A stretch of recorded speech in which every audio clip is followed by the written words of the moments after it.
Well, feds don't have a kicker refund, but they have been doing refunds essentially or tax cuts. And like I say, I don't think that the rationale for the tax cuts was first we had a surplus, then the rationale became we have a bad economy,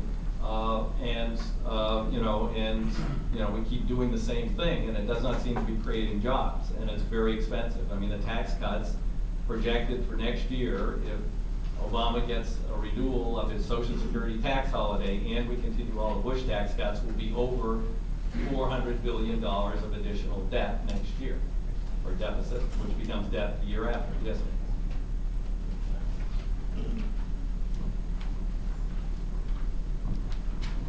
we just observed what money does in Wisconsin with the recall elections.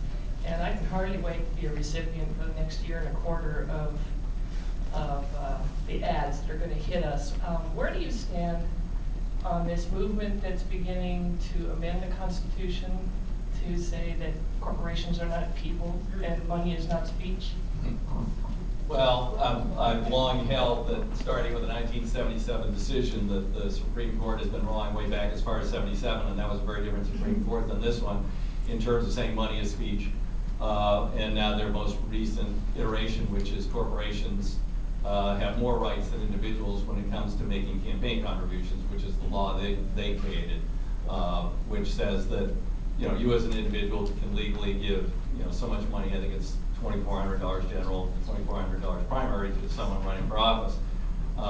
And if you want to, you could create a super PAC if you're a rich guy or woman, but you still have to put your name on it. Corporations can anonymously contribute unlimited amounts out of corporate funds to campaigns. So they have more rights than we do as citizens under their ruling, which is fairly extraordinary and I think very, very wrong-headed. And is that a tax write-off when they do it? What's that? And is that a tax write-off when they do it?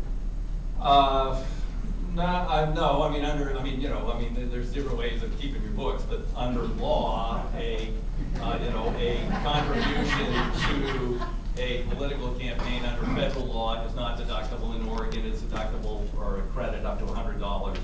So, although some people have set up nonprofits that they contribute the money to that now have been unleashed, and so they can get a tax break for putting the money in a nonprofit, and the nonprofit runs the political campaign, and they can get a tax break for that. So, Kurt Schrader's introduced a bill just before he left. It's very simple. It doesn't go quite as far as what you're sketching out there, but it's a very simple bill. I would hope it would be relatively not controversial, but I'm sure it won't.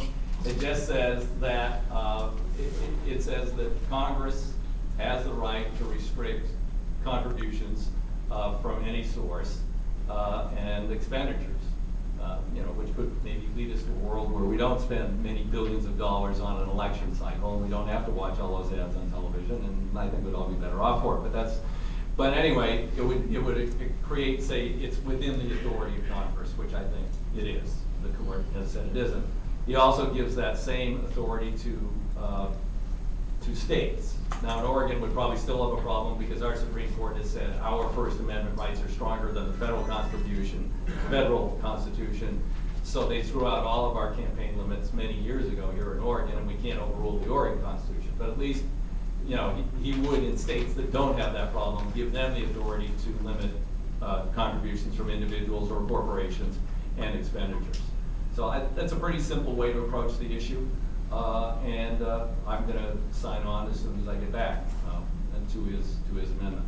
So, gentleman right behind you. Yes, sir.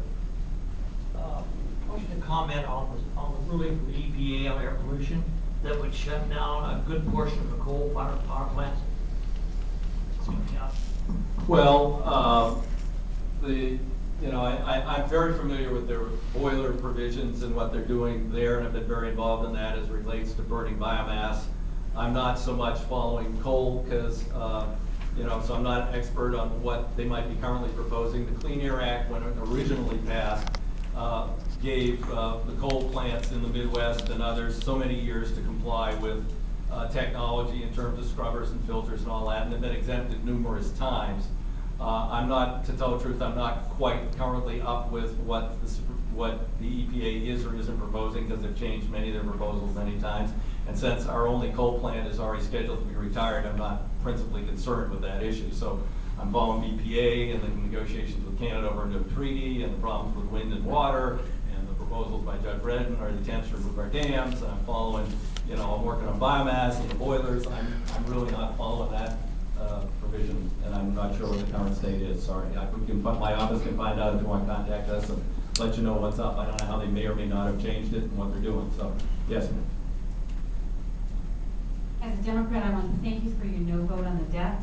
I'm very, very concerned about climate change, however, and are you have any hope at all for a gas tax that increases job money for infrastructure, including public transit, cutting airline and airfare subsidies, which gets a high amount of transportation subsidies as opposed to other public transit, and your comments on the efforts to gut the EPA and all the good work that's done up to this point? Well, people forget it was Richard Nixon that created the EPA, and before that point in time, we had rivers that would burn, and they did. And we said it's in the public interest to, clean our waters and guarantee safe air. There's some who seem to have forgotten those lessons. Actually, in the House, we passed legislation in the, I don't know if it may have passed the House already. I know it passed the Transportation Committee. That would make the Clean Air Act optional. Now, I lived here when the Clean Air Act was a state-by-state law. And I remember going to a meeting of concerned citizens in Springfield and Eugene over what Weyerhaeuser was dumping out of a relatively short stack at that point in time. And people said, I'm tired of getting up in the morning and having to scrape my windshield off and this and that. And the Weyerhaeuser guy said, well, what color is it? And the guy said, it's gray. He says, that's not ours. Ours is black. So, and then people could, I just remember this like it was yesterday. I was at that point, I wasn't saying anything. I was a young guy. I'm just sitting there listening. I said, wow, this is interesting. And then someone else says, well, we really want, he says, if you don't like it, no, we'll do. And the guy says, no. He says, we'll move to Idaho because they don't care. So that was why we passed the National Clean Air Act, so to put all the states on a competitive basis. Now that's a big problem with these international trade laws. They don't require that we have an internationally competitive basis for clean air, clean water, labor, or anything else, so people can move plant equipment to places that don't care, like China. They do have black rain in China and snow. Isn't that great, I don't want that here, so reasonable regulation. There are times when EPA gets off course and is unreasonably regulating, particularly when they were attacking biomass as a non-renewable. And I got very involved in that debate and that fight, and we've brought them around to a more reasonable position, I believe, and we've got the delay in the regulation while they work that through. But the bill that's pending in the House that you're probably referring to is, would substantially gut any and all of our, and there's still 400 amendments pending. The bill probably won't even come up again. It's not going to pass. It's for show. It's to fill time. It's for people to feel good. It's to try and bargain with the Senate, whatever, but it is not a bill that's going to pass the House, go to the Senate, and become law. It's not that way. And they probably won't even bring it up again because we don't have time on the schedule. But numerous amendments have passed, similar to the one that passed my committee, the Transportation Committee, that would substantially gut clean water, clean air, and those sorts of things. And that's wrong-headed. The aviation industry is not particularly heavily subsidized. We have a fairly substantial system of taxation in place to pay for the benefits of the system. There is some general fund contribution, but the majority of what's paid for in terms of airport, airway improvements, the new technology for a new air traffic control system that'll make the system much more fuel efficient because we're going to allow we're not going to fly planes down narrow lanes in the sky anymore. When we get at satellite technology, you'll be able to fly more fuel efficient routes, avoid bad weather, have fewer delays, fewer surge, all that stuff. That's substantially paid for by ticket taxes and fuel tax on the airlines and others. So that's not necessarily the best example of someone or something that is subsidized. There is some general fund money that goes in there, and we fight over what percent that should be, because we say, hey, the overall society does benefit from a system of, a robust air traffic, airline system. And of course, the airlines always lose money, or at least on the books they lose money. So there's that. And then I'm trying to remember. Gas tax. Gas tax. I'm not a big advocate of increasing gas taxes, just sticking it to people at the pump. I proposed, as an alternative, that you look at taxing a barrel of oil, which could, I think it's running out of juice, could potentially come out of OPEC, who is illegally manipulating prices. It could come out of ExxonMobil's profits. It could come out of the distributors. It could come out of the refiners. And yes, some of it would trickle through the gas tax, but you're not just sticking it to the people at the gas pump, which is the position of the U.S. Chamber of Commerce. Just stick it to the people at the gas pump and the truck drivers at the gas pump. Don't make ExxonMobil pay. In fact, ExxonMobil came very unglued, as did others, on my proposal because it might come out of their profits.